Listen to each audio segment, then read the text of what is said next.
Mga ka-RSP, sobrang init na naman po ng panahon na naranasan po natin ngayon.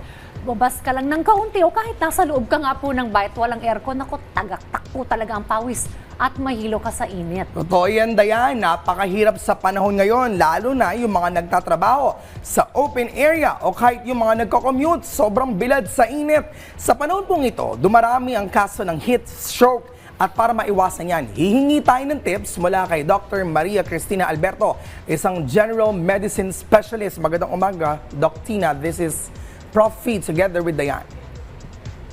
Magandang umaga, Dayan. Magandang umaga, Prof. Fifi. Alright, Doc Tina, ano po ba itong heat stroke at paano po ito naiiba doon po sa ordinaryong pagkapagod po nin dahil po sa init? Ang heat stroke ay extreme na overheating or pagtaas ng temperatura ng katawan. So, naiiba ito sa ibang forma ng heat damage sa katawan dahil ito ay isang medical emergency. Ang temperatura ng katawan ay tumataas ng higit sa 40 degrees centigrade na maaaring magdulot ng mga pinsala sa ating organs gaya ng utak, ng ating baga, puso at maging ang ating mga bato or kidneys. Doc, ano po ang mga maagang sintomas ng heat stroke na dapat po nating bantayan?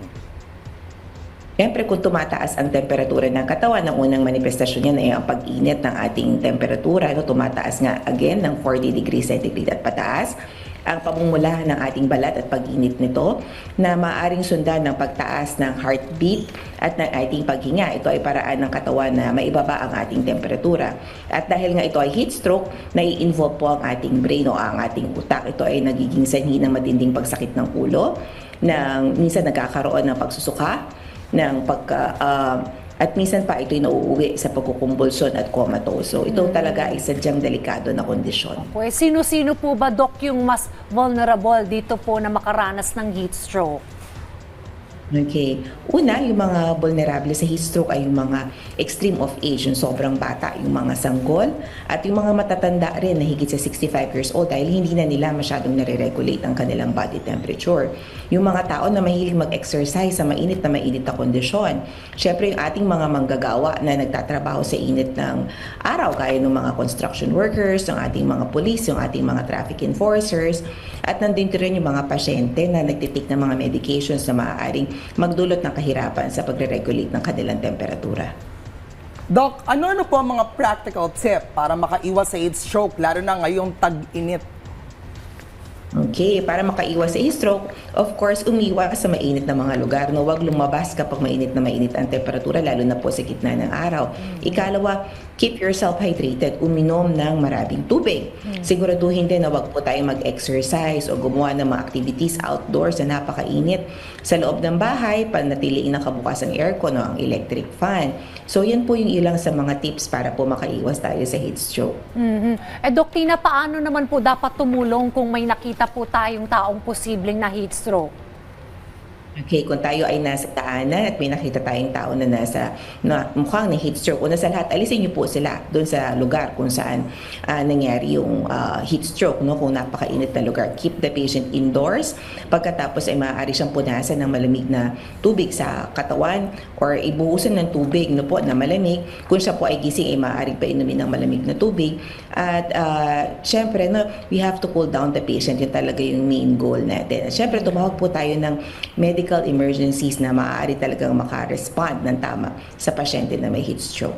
Alright, Doc, may mga nagtatrabaho din sa labas, talagang exposed sa init, open area po yan. Although may mga binibigay silang heat break, kung tawagin, ano po ang iba pang mga safety measure na dapat nilang gawin? Okay, magsuot ng loose fitting at saka yung mga malalamig na damit, no, gaya ng cotton. Pagkatapos, syempre, kung nasa labas ng bahay, maaari kayo magsuot ng sombrero para naiiwasan ng init sa araw. Pwede rin tayo mag-sunglasses. Of course, you can wear your sunblock, no po. Tapos, again, always keep yourself hydrated. Dapat yung ating internal temperature ay bumababa din para hindi, kahit na mainit yung araw, hindi agad-agad na tumataas ang temperatura ng ating katawan. Doc Tina, meron po ba mga pagkain o kaya naman beverage na nakatutulong o kaya naman nakakasama kapag sobrang init?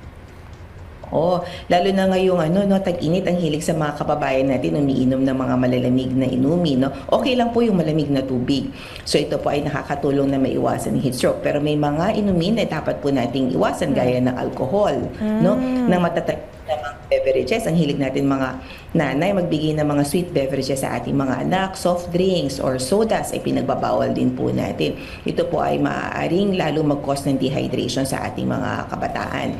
Tapos in terms of food, syempre we have to eat food that are rich in water, katulad ng mga watermelon o pakwan, no? Mga berries, mga melon. So, yan po yung mga pagkain na maaari natin kainin para makaiwas din po sa heat stroke.